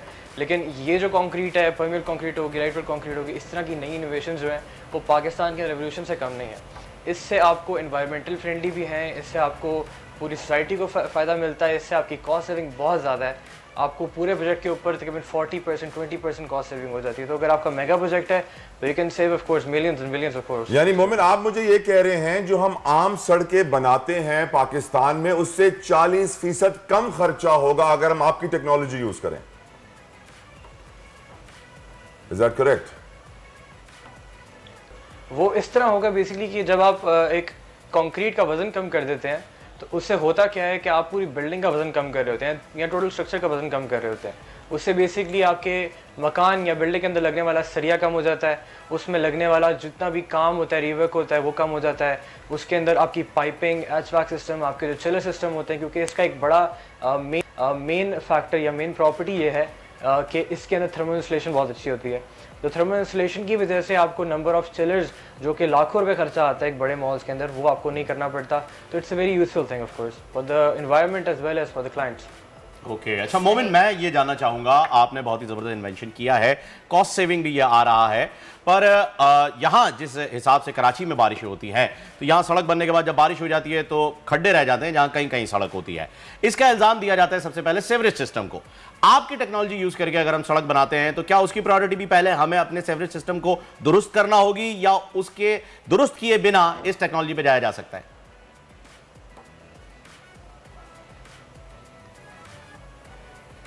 ओके, बेसिकली जो टेक्नोलॉजी है इसको परमेबल कंक्रीट कहा जाता है, और ये काम किस तरह करती है कि इसकी जो अंदर जो टोटल अंडर लेयर जो बेड बनता है वो बेसिकली एक स्लांट शेप के अंदर बनता है। वो क्या करता है कि जब बारिश होती है तो जितना भी पानी होता है वो साइड्स पे चला जाता है, और फिर इसके अंदर एक वाटर ड्रेनेज सिस्टम बनाया जाता है जो कि बेसिकली सॉइल सिस्टम की तरह होता है, लेकिन ये सॉइल रिचार्जर सिस्टम होता है। ये बेसिकली आपका एक तरह से रेन वाटर हार्वेस्टर भी कह सकते हैं आप इसको, जिसके अंदर बेसिकली आपको देखा होगा जब आप वेल्स वगैरह खुदाई करते हैं तो आपका जो वाटर लेवल होता है काफ़ी बिलो चला जाता है। तो बारिशों का पानी हम किस तरह यूटिलाइज करके अपना वाटर लेवल ऊपर ला सकते हैं, तो ये एक काफ़ी ज़बरदस्त तरीका है उसका कि रोड से हम लोग पानी को एब्जॉर्ब करके सॉइल को रिचार्ज कर सकते हैं। तो वो जितना भी पानी होगा वो सॉइल के अंदर एब्जॉर्ब हो जाता है बेसिकली, और उसमें सीवर सिस्टम जो होते हैं वो ओवरलोड नहीं करते। वरना हम नॉर्मली देखते हैं कि सारा पानी जो होता है वो एक ही लोड के अंदर, एक ही सीवर सिस्टम के अंदर जा रहा होता है, तो वो सारा कुछ ओवरफ्लो होके नमाजियों को भी तंग करता है, स्कूल जाने वालों को भी तंग करता है, ऑफिस में तंग करता है, एंड स्पेशली ट्रैफिक का भी जाम का भी काफ़ी बड़ा रीज़न बनता है। Right Momin, this is another important question I want to ask you. हमारे मुल्क में आपको मालूम है 100 रुपए अगर किसी रोड को बनाने के लिए रखे जाते हैं तो 20 रुपए लगते हैं, 80 रुपए खा लिए जाते हैं। आपसे अभी तक किसी गवर्नमेंट के नुमाइंदे ने रब्ता किया, किसी इंस्टीट्यूशन ने रब्ता किया कि आपका आइडिया क्या है, हम आपसे पूछेंगे, हम इम्प्लीमेंट करना चाहते हैं, पाकिस्तान में बेहतरी लाना चाहते हैं, या हुकूमत सो रही है, उठी नहीं है अभी तक?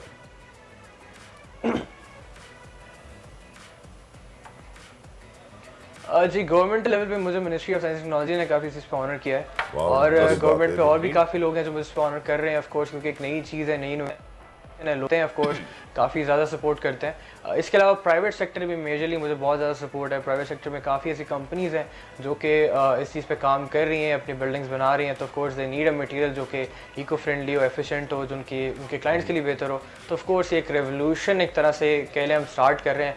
इस्लामाबाद से स्टार्ट किया था, now we expanding to all over the cities as well. Pakistan में इंशाल्लाह जितनी भी सिटीज़ उनके अंदर इंशाल्लाह इको फ्रेंडली बिल्डिंग्स का एक ट्रेंड शुरू कर रहे हैं।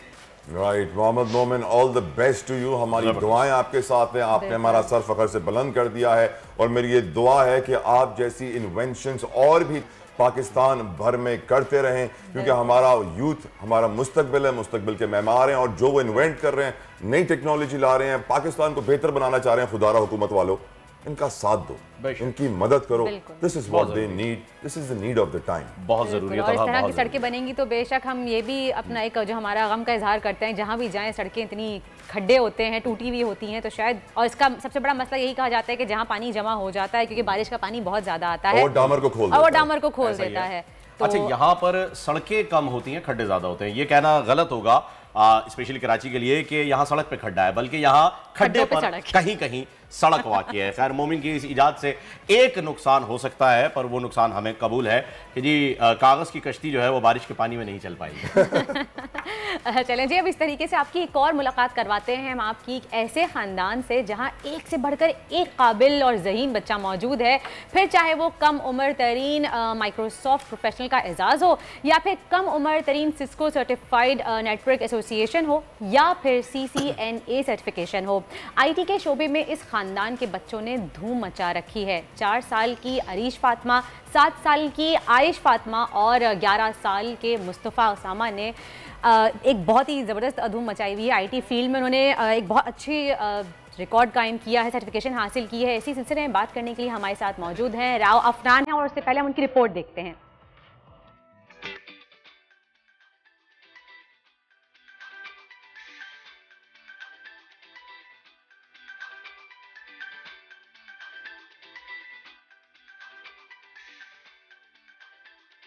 खुदी को कर बुलंद इतना कि हर तकदीर से पहले खुदा बंदे से खुद पूछे बता तेरी रजा क्या है। जी हाँ, मेहनत और लगन से ये सब कुछ कर दिखाया है कराची की एक फैमिली ने, जिसने वबाई दौर में आलमी रिकॉर्ड कायम करने की तैयारी की और पूरी दुनिया को पिछाड़ते हुए आलमी रिकॉर्ड टैलेंट को पॉलिश। Wow, amazing. यकीनन जितनी तारीफ की जाए इन वालिदैन की कम है, क्योंकि IT इज़ द फ्यूचर। ये सर्टिफिकेशंस आसान नहीं होती है, चाहे वो सिस्को की सर्टिफिकेशन हो, CCNA हो, या कोई माइक्रोसॉफ्ट की सर्टिफिकेशन हो। बहुत बड़ी बात होती है अपने बच्चों को ये शऊर देना इस एज पे, क्योंकि ये 5, 6, 7, 8, 9 साल की उम्र बहुत छोटी उम्र होती है, और इस उम्र में आप अपने बच्चों को ये समझा दें कि this is your life target, यहाँ पर आपने पहुंचना है और फिर इस पहुंचने के बाद अपने मुस्तकबिल को किस तरह बेहतर बनाना है। बहुत बड़ी बात है। हम दोनों वालिदैन को वेलकम कहेंगे दुनिया बोल है में, और आपका बहुत बहुत शुक्रिया, आपने हमें अपना टाइम दिया। यकीनन बहुत बड़ी बात है। पहला सवाल जो मैं आपसे इस वक्त करना चाहूंगा, जो पहला सवाल मैं आपसे करना चाहूंगा कि आपकी एक बेटी कम उम्र तरीन माइक्रोसॉफ्ट प्रोफेशनल बन चुकी है, एक बेटी सिस्को सर्टिफाइड बन चुकी है, बेटे ने CCNA कर लिया है। इतने काबिल बच्चों के वालिदैन होना कैसा लगता है? क्योंकि again it's a big achievement, बड़ी प्राउड मोमेंट होगी आपके लिए। और फ्यूचर में आपके इनके लिए क्या प्लान है, ये बताइएगा।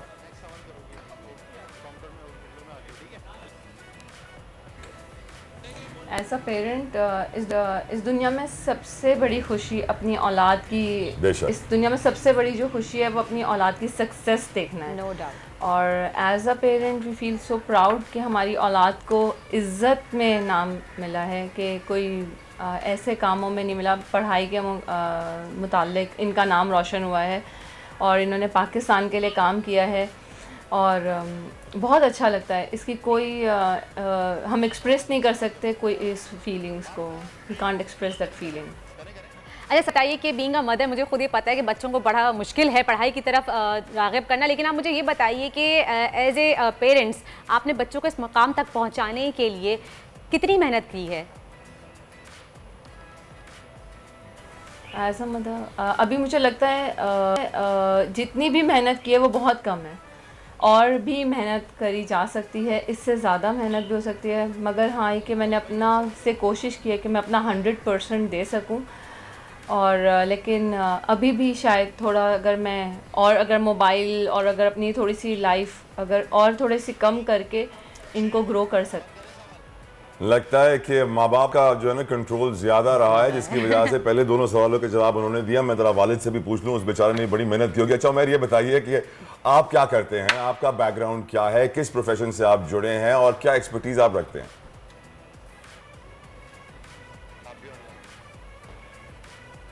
जी, मैं एज अ प्रोफेशनल मैं सॉफ्टवेयर इंजीनियर हूँ, और बैकग्राउंड मेरा बिल्कुल IT से ताल्लुक़ रखता है।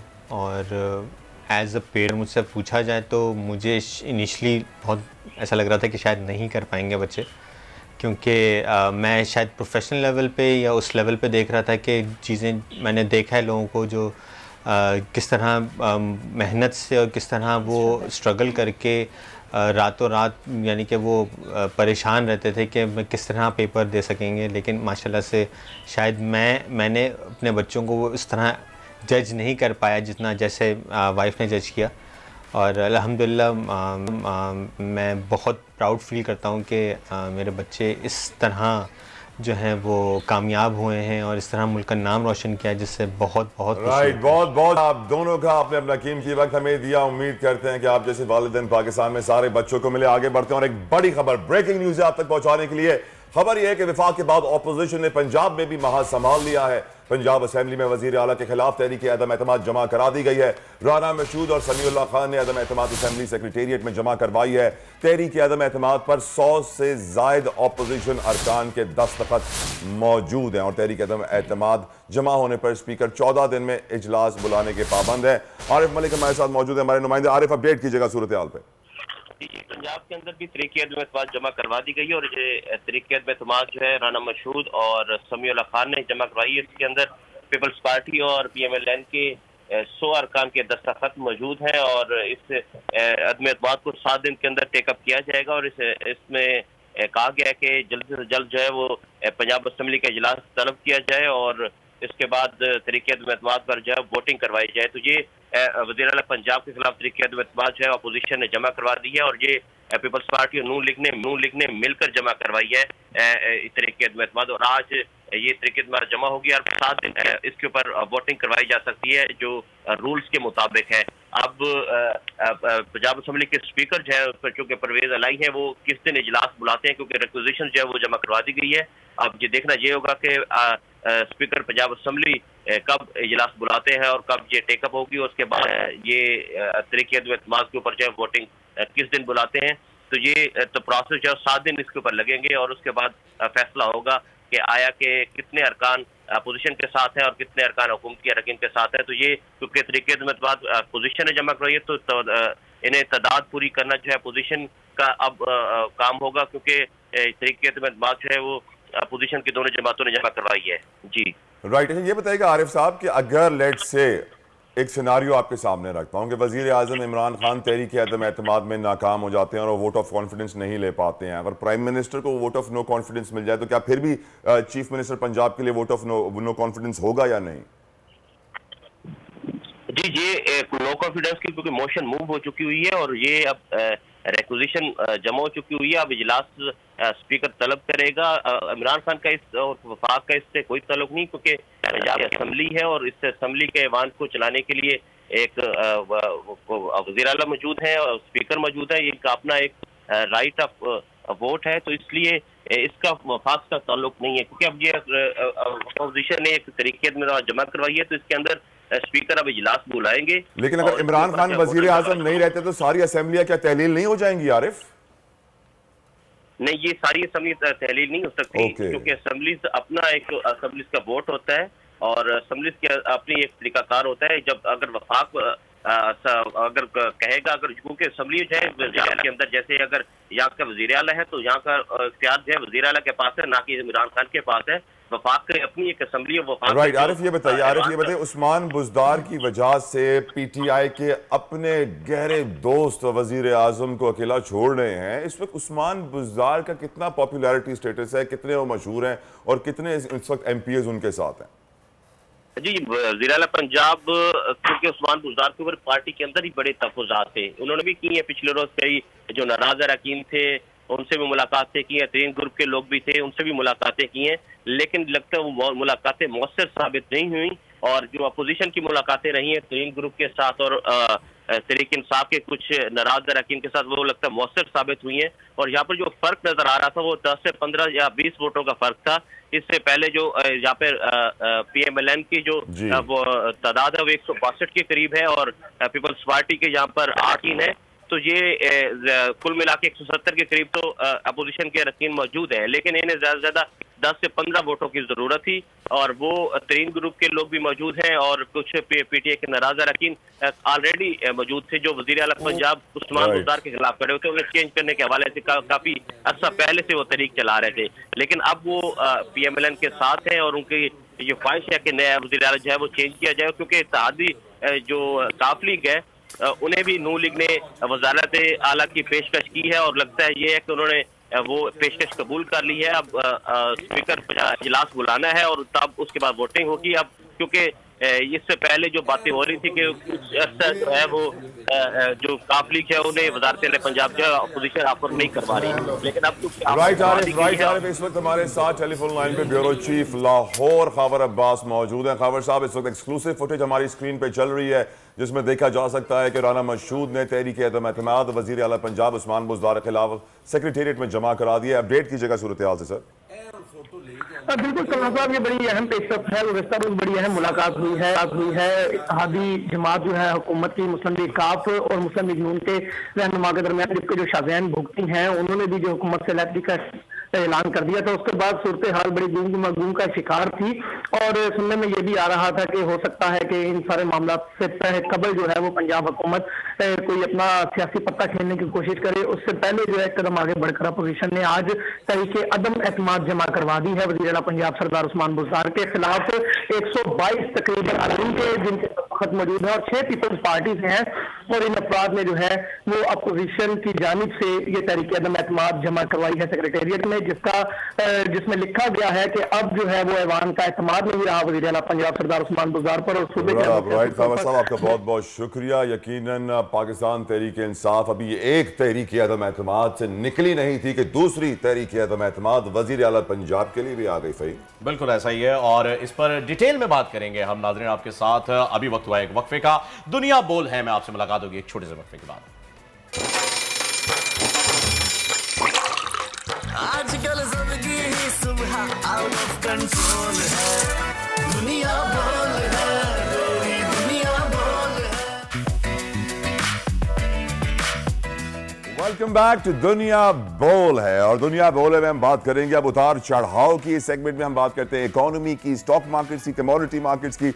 और इस वक्त हमारी मार्केट्स बड़ी हिली हुई हैं, मुश्किलात का शिकार हैं। वजह है अनसर्टिनिटी, पॉलिटिकल अनसर्टिनिटी। जो तहरीक अदम एतमाद है इसने सरमायाकारों का एतमाद काफ़ी डाउन कर दिया है, जिसकी वजह से मंदी का रुझान देखा जा रहा है। पूरी सिचुएशन को डिस्कस करने के लिए मेरे साथ इस वक्त स्टूडियो में मौजूद हैं पाकिस्तान स्टॉक एक्सचेंज के सीनियर मेंबर और सीनियर इकोनॉमिस्ट भी मैंने कहूँगा, सीनियर एनालिस्ट भी मैंने कहूँगा, क्योंकि हम पिछले 15-20 सालों से इनके साथ मईशत पर तज्जिए कर रहे हैं। जफर मोती साहब मेरे साथ मौजूद हैं। जफर साहब, thank you so very much for giving us your time.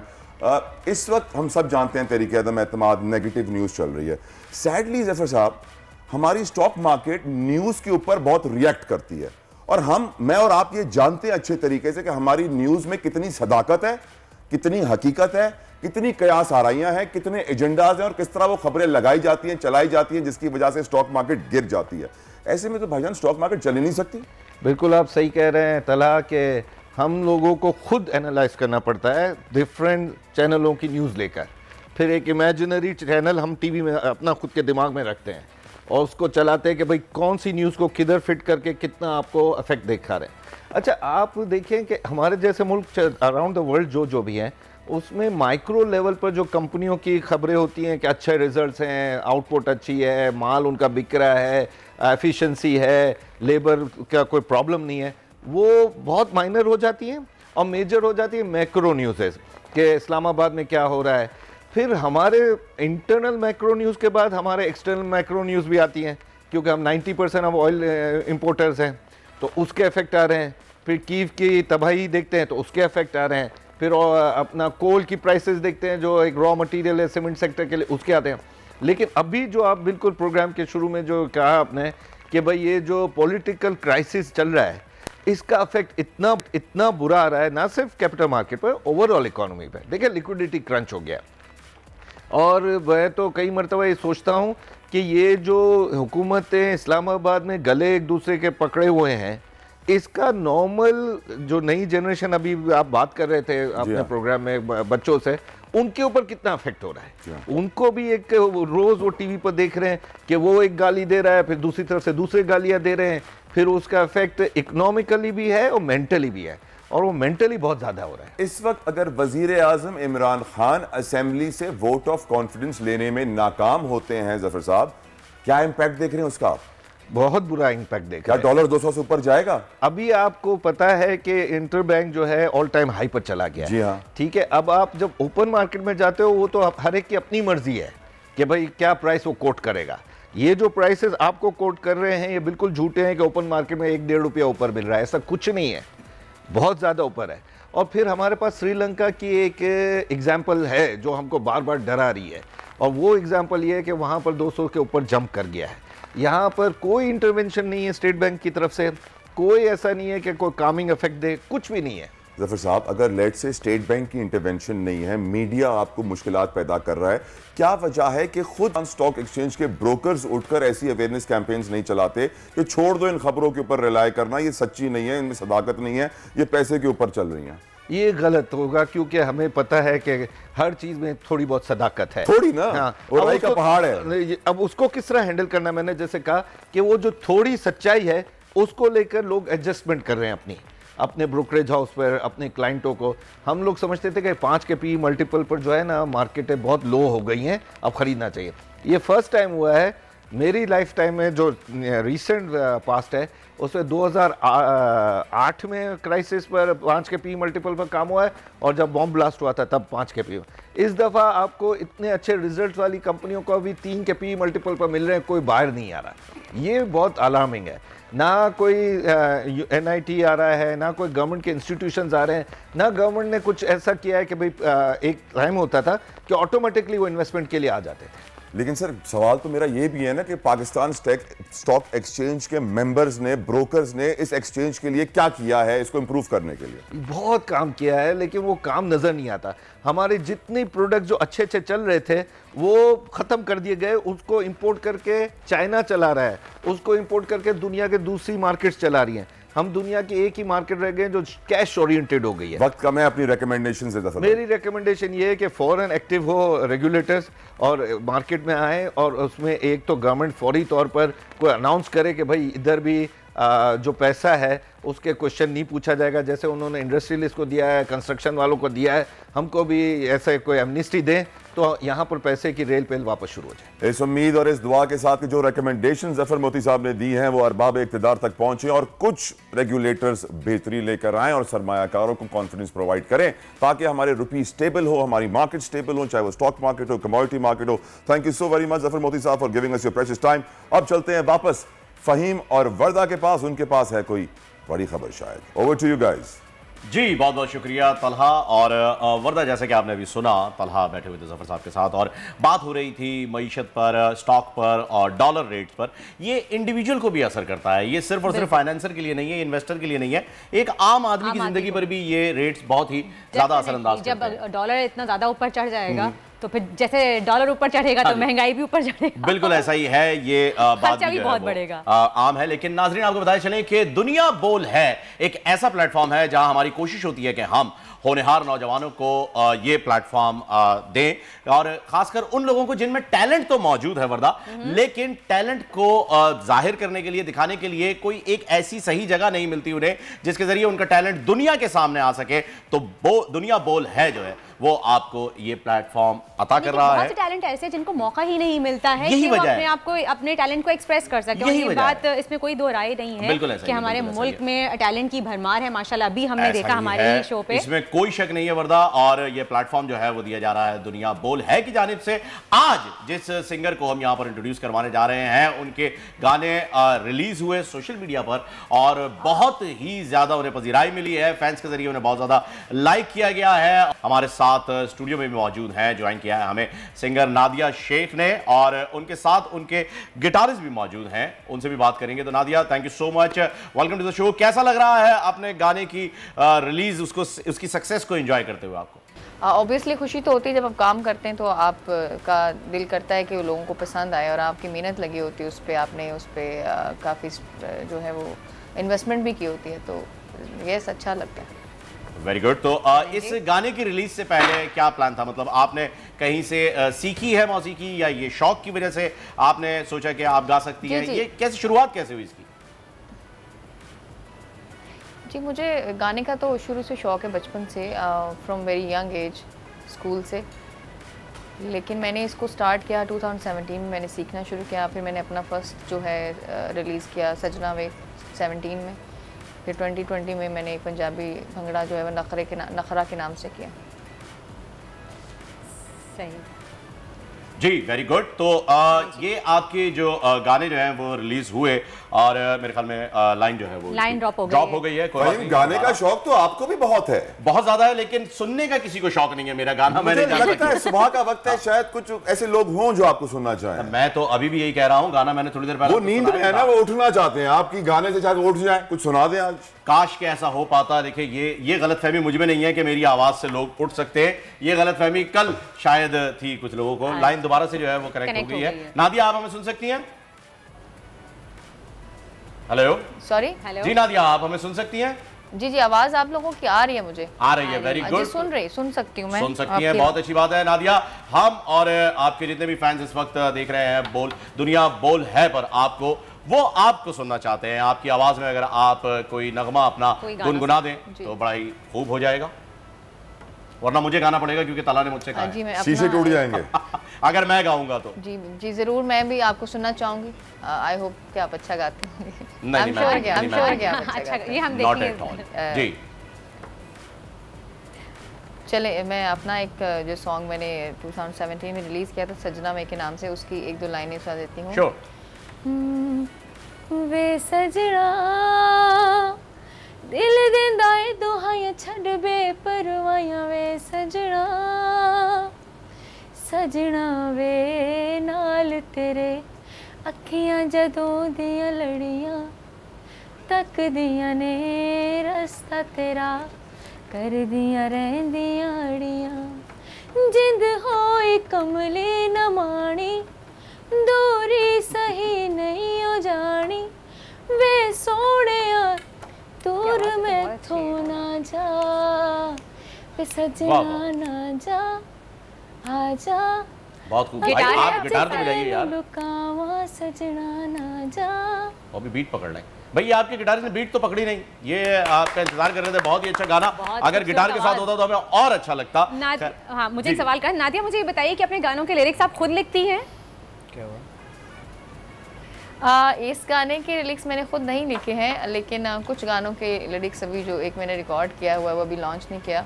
I am getting that done and video. अभी सिर्फ रिकॉर्ड उसमें मैंने खुद लिखे हैं, कंपोजिशन मेरी अपनी है।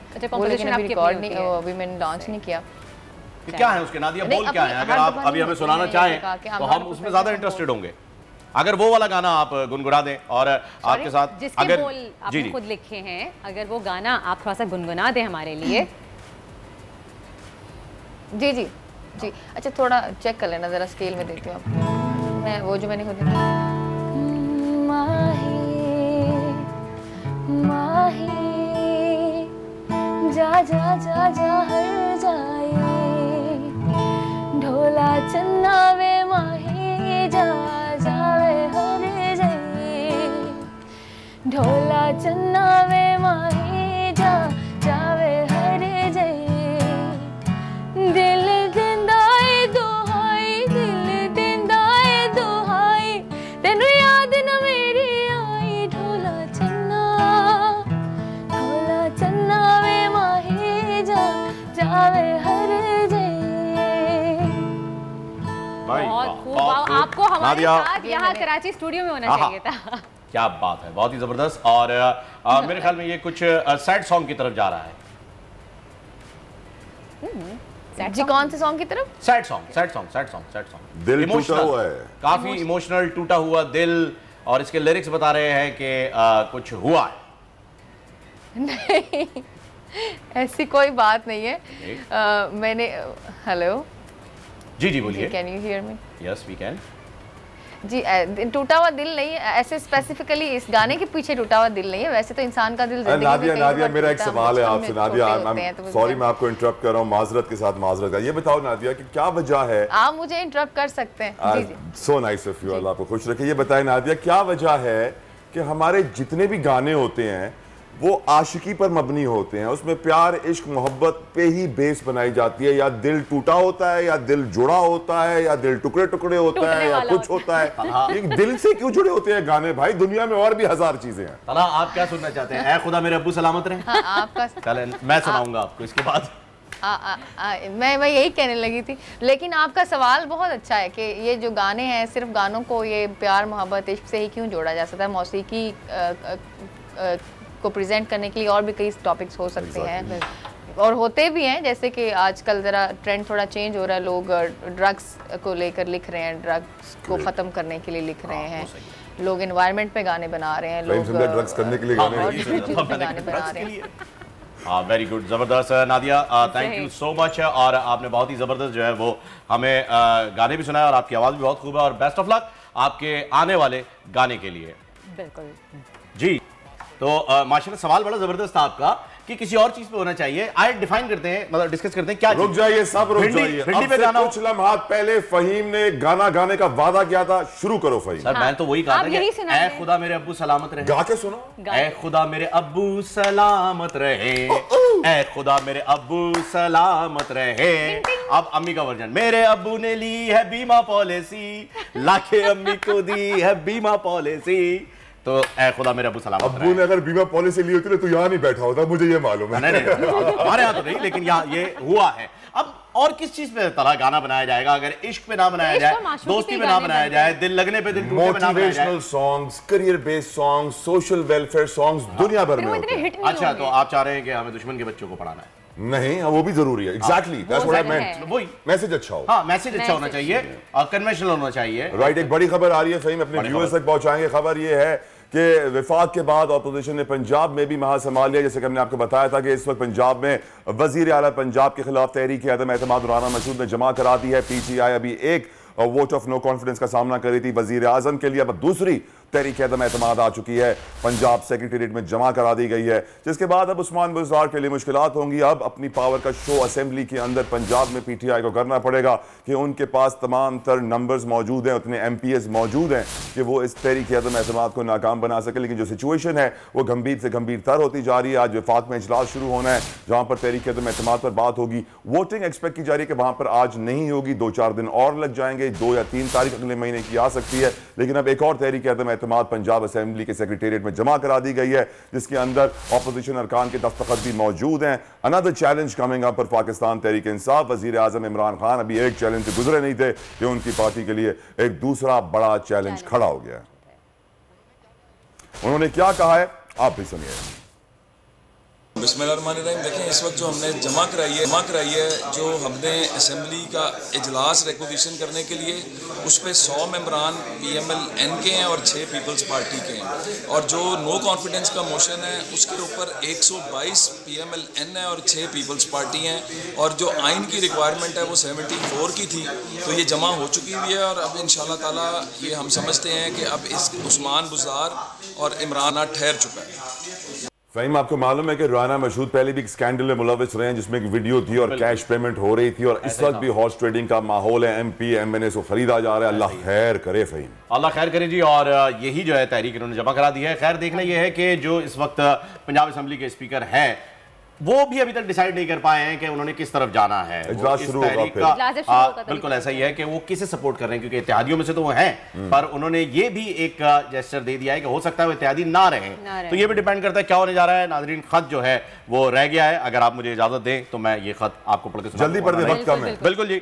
खत में जी है जी लिखा हुआ है, डियर गवर्नमेंट भाऊ। What is this? क्या आपने कुत्ते की आवाज निकाली? नहीं, डराने वाली आवाज निकाली है भाऊ। What is this? प्रोग्राम का वक्त खत्म होता है। उम्मीद करते हैं आप सबको हमारा प्रोग्राम पसंद आया होगा। तलहा जतोई को, वर्दा को, फहीम को इजाजत दीजिए। कल फिर आपसे मुलाकात होगी और देखते रहिए दुनिया बोल है। बट व्हाई इज दिस भाऊ?